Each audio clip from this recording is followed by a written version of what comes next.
What was the most profound moment for you? Was there one moment where you stood there in the journey and just went, this can't be happening? You know what, that happens every day. I kid you not, it happens every day.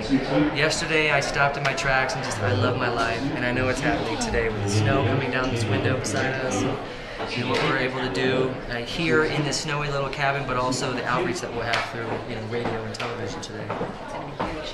You know, if you're just joining us here on Behind 8.7 at Cumulus Media, we're talking to the immortal Jason Mraz, and I still remember one of your very first songs where you were talking about having to put your pride on the shelf and go out and work the record people.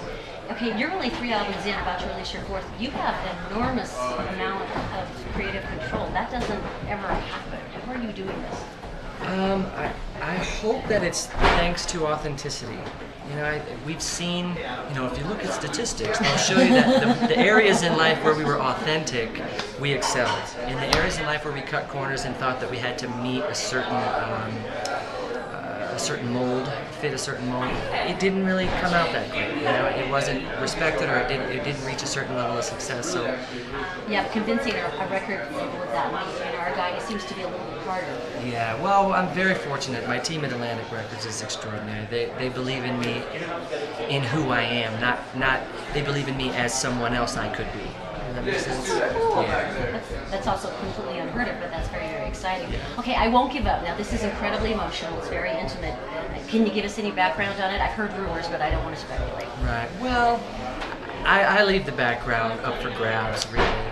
The song itself, and all of us go through it, whether it's in relationship or with a job, or the loss of a loved one, or anything that we hold near and dear to us that we have to let go of, is trying, and that's what that song was about for me. It was having to let go of something incredibly important to me, but realizing I didn't have to necessarily give up on it. I could still love it as much as I ever did. In fact, wish it the best. Yeah. You're making me all teary here. This is so sweet. Well, in terms of what you've had to give up, I mean, we've talked about the fact that you do have incredible creative control. You get to travel the world. You get to actually do meaningful things versus, working in a pencil factory. But you've had to give up some stuff to get here. I mean, what were a couple of the hardest things to let go of?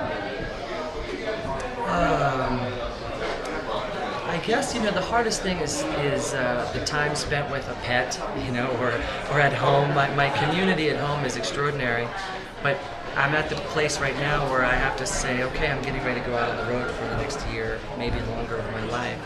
And so I have to say goodbye to that. And I can relate now to what it must feel like for, say, someone in the military who gets deployed. And of course, I don't have to carry a weapon. My weapon is a microphone and a guitar.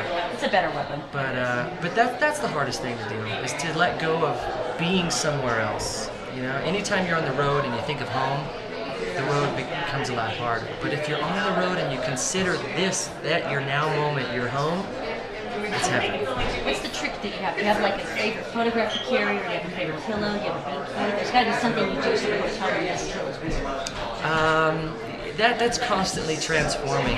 Sometimes I carry like a crystal or a rock in my pocket that is a reminder. Sometimes it is a photograph of someone. I always keep a journal, and I always pick up a guitar when I'm lonely, and that becomes my best friend. I see myself unfolding on the page, and I remember the boy that I was that dreamed up all this, and I'm like, oh yeah, I'm right where I wanted to be. What was the very first song that you wrote? Do you remember that? It was actually, it was knowing you was probably like a 2, and you already had the percussion attached. I know. I made up songs on my mom's piano when I was younger, but the first song I really remember writing, I wrote in 8th grade civics class, and it was about kind of boy meets girl, and he has something he wants to say.